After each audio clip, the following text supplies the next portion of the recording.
So, because I want you to really understand what the foundation does and how we impact the women and men of our community who have gone through breast cancer, I had the great honor of having one of my patients from Sedona, who just happened to move to Chicago and happened to live very near the hotel where I brought a group of very young breast surgeons. And I brought Allison in to speak to them, to inspire them, to understand how important what we do as we do outside of the OR matters. Allison is the author of You're Not Edith, of Transference. She's been published and performed her work all over the place. She has been acclaimed. I got to know her during a really tough time in her life when she was diagnosed with cancer a second time. And we invited her to come here because when she got in front of this group of young surgeons out in Chicago, they said that she was the best part of the 3 days there. So without further ado, I want to introduce Allison Gruber.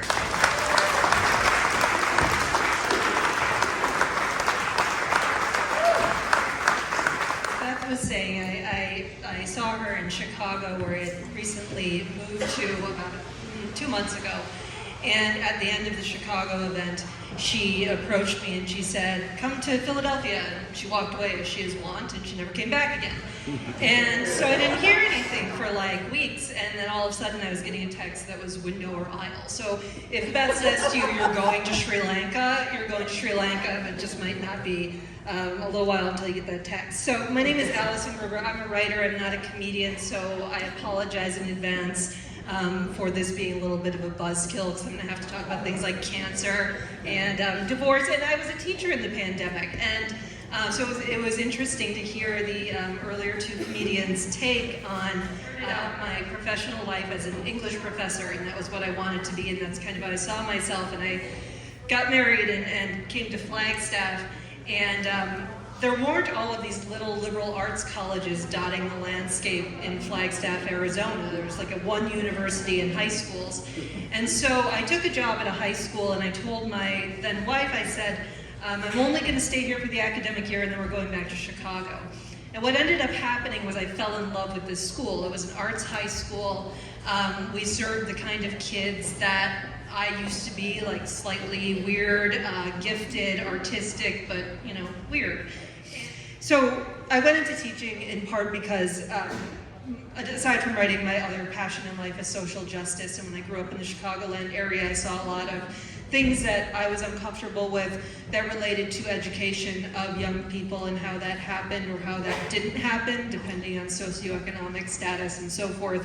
And so I always knew that I would be giving back to the communities that I lived in through education. And also very few people make a living as a writer. I used to tell my students there are no billionaire poets because you just, it doesn't happen. My 8th year doing the teaching in Flagstaff, I was re-diagnosed with metastatic breast cancer, and I'd kind of been waiting for that news for about 10 years because 10 years prior I had been diagnosed with stage 2 breast cancer, no family history, no BRCA gene. And so I'd been waiting all those years for it to come back, and I don't know if there are any survivors in the room today, but sometimes that's just the way that it is. And it did come back, and I was fortunate enough to have Beth Dupree right down the mountain in Sedona at a time when I really needed her, because I was diagnosed with breast cancer 2 weeks before the pandemic hit. As a full-time high school teacher, we were moving all of our curriculum onto Zoom, and it was, as people have noted in a much more humorous way than I, a really fraught time for a lot of us. So I have a little Ibrance hangover today, and you're getting a version of me that probably my students were getting before I retired from teaching, which is I've got a lot of notes, and I know I don't have a lot of time, and so I used to have to do things like cover the Bronze Age in 35 minutes, and I feel like that's kind of what I'm doing tonight. I have notes. I have a little bit of Ibrance fatigue today, and Ibrance is one of the 2 drugs that are on the market right now for women with metastatic breast disease. And I don't know if you've ever seen the commercials for Ibrance, but they're always women in like floppy straw hats, and they're planting tulips, or they're running out onto a soccer field. And I don't see myself. Like, I don't see the dyke in a robe and a Motorhead t-shirt, eating an edible on a Friday night. Like, I don't see my queer self reflected back in the Ibrance commercials. But what's weird about Ibrance is that in all of the pharmaceutical nonsense I've had to deal with as a stage 4 breast cancer patient, I'm constantly dealing with pharmacies, Ibrance is the hardest drug for me to procure. Like, they'll refill all of my drugs, when I need them, as soon as I need them, but Ibrance is always a struggle. And the funny thing is, no one would take it recreationally. Like, I've never taken an Ibrance and thought, that was fun, I think I'll take another. But I can't like go out on the street and sell it and turn a profit, so I really don't know why that is. So I'm feeling a little bit off today, and I hope that you are understanding of that. I'm from Chicago, and I had no idea, aside from the school, what I was doing in Arizona, because my marriage was a total disaster. And shortly after my stage 4 diagnosis, when we had moved to Tucson, my wife left for cigarettes, and she never came back. And the social worker at the hospital at the time told me, she said, well, 50% more breast cancer patients get divorced with this disease, and I wasn't helpful, but so is most of American healthcare. It was like when I would tell my kids, and I had a cohort in Flagstaff when I was first diagnosed with metastatic disease, and I'd had them since they were 6th grade, and they were my seniors that year. And so I was honest with them about what was going on with me, and I remember that first day, it was like this line of teenagers coming up to tell me their grandma had died of breast cancer. It's like, thanks. I don't know what to do with it. I didn't discuss my writing life with my students. I didn't tell them that I had books or work on the internet, but inevitably they would Google this. And then they would come up to me and they would say, I read your book, and I would suddenly know that they knew all of these things about me that I didn't want them to know. And I remember this one time I was on the campus, and this little boy came beelining to me at recess, and I didn't know him. He was a 6th grader. I didn't know him at all. And he goes, Gruber, I love your writing. And I thought, oh my God, like, what kind of parents would let this child read my writing? And I didn't know this kid, and I was sort of baffled. And then he said, you do these really neat curls and loops, and I realized he was talking about my whiteboard handwriting in room 13. So it was fun. Like, we had a good time. So I have breast cancer. I feel like I've been living the majority of my life with some semblance of disease. One of the things I shared when I came to Chicago to talk to Beth's surgeons, the young surgeons, who are just such a wonderful group of people, and all of you who are here tonight and giving to the Healing Consciousness Foundation, thank you. Because the work you're doing is just so important, and it is so very rare. But when I went to Chicago and talked to the surgeons there, I told them that when I was a kid, I had had some medical trauma.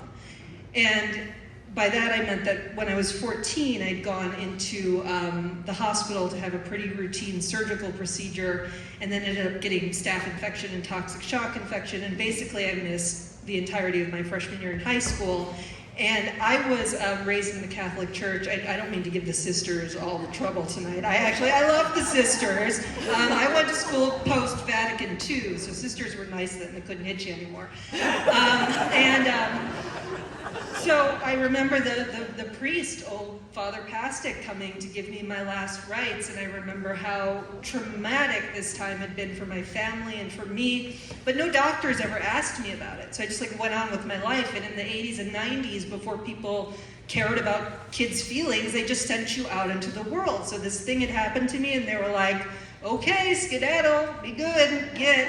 And I just kind of went into the world thinking that what had happened to me was purely physical, and that I could just disassociate from my body for the rest of my life, and it would be okay. But then I had the bad luck of getting breast cancer not once but twice. And in those times, I met with the Healing Consciousness Foundation, which has really changed my life. Because the thing is, I have been doing some manner of therapy in my own life since I was in my early 20s, and it wasn't working for me. I had just reached an impasse with traditional models of healing from the trauma that I suffered in my life. And what the Healing Consciousness Foundation offered me was another way and another possibility to get well at a time when I really felt like, you know, I feel like Matt Foley when I introduced, do you remember Matt Foley, the sketch from SNL, Chris Farley? I feel like that, like, I am 46 years old, I am divorced, and I do have stage 4 breast cancer. But I mean, and I don't live in a van down, I can't afford a van. But I think that had I not met with the Healing Consciousness Foundation, I would have stopped all therapy. I would have been all survival mode all of the time because I just was starting to think those other ways of healing weren't working for me, and they weren't working for me. I needed something different. I needed what the Healing Consciousness Foundation had to offer. And the weird thing is, I am the happiest I have ever been in my life. With all of the shit in my life, I am the happiest I have ever been in my entire life. Because the healers at the Healing Consciousness Foundation have brought me back to myself. When I was 14, a cord was cut between myself and myself, between God and myself. And the Healing Consciousness Foundation healed that and brought me back to myself. So thank you, and thank you everyone who volunteered. It's so wonderful. Amazing. I just have a couple more things, and I promise I will stop.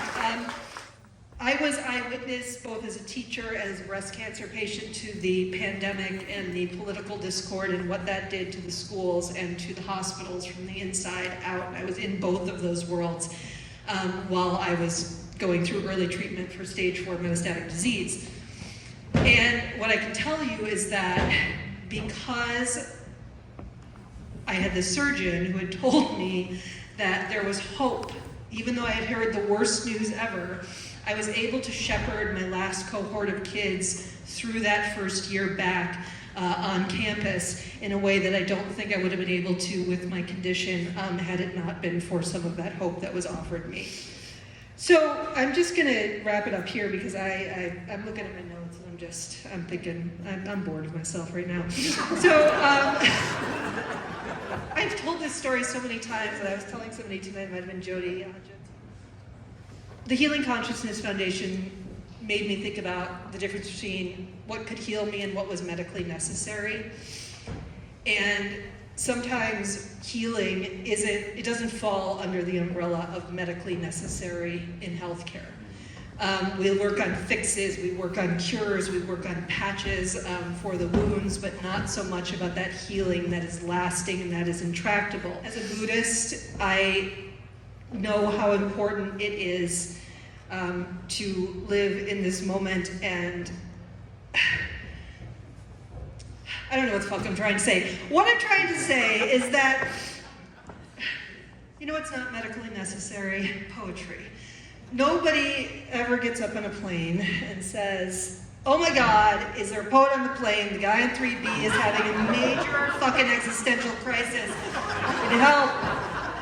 But it's medically necessary for me, and as a Buddhist, that was kind of where it tied together the Buddhist things I knew. I had a little note here, Buddhist, and I was like, why am I bringing that up? But this is why. So when I first started studying the practice of Buddhism, it was after I had met Dr. Dupree and learned about the Healing Consciousness Foundation. They talked very openly about the usefulness of spirituality and healing during cancer treatment. And at first I was just like, whatever, Sedona lady, just like give me my surgery. Because it was a little too woo-woo for me, I'm from Chicago. We have heart attacks and our fingers fall off from frostbite. Like, we don't get hot. So I was a little suspect, but it really made me reevaluate the role of spirituality in my life. And one of the teachers that I came to read very often was the late Master Thich Nhat Hanh. And I don't know if any of you have read some of his work, but if you haven't, no matter what your spiritual or religious stripe, he is an amazing person to read. And what I would like to do is just conclude tonight with a poem by Master Thich Nhat Hanh, and it's called I Am Not My Body. And I thought maybe that while we're listening to this, it's a short poem, I promise. I should have put a content warning on the speech and poetry. But maybe we could think about everyone in this room who has been touched by cancer, and maybe we can think about the caretakers and the family and the friends and the loved ones and those that we have lost to this dreadful disease. And also the healers. Can we just give a hand to the healers in this room?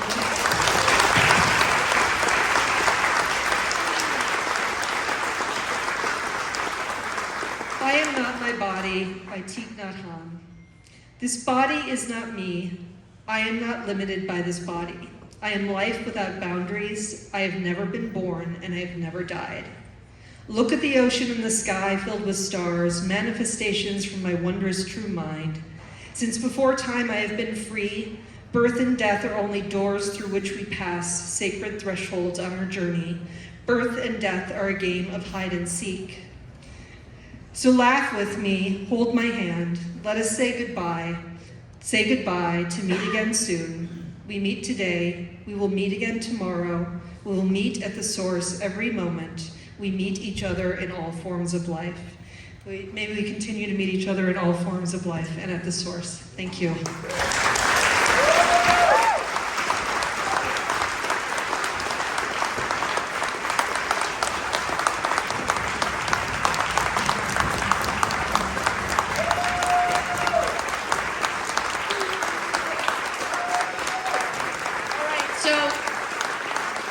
Now you know why we love Allison. And if all of you guys go to your phones, open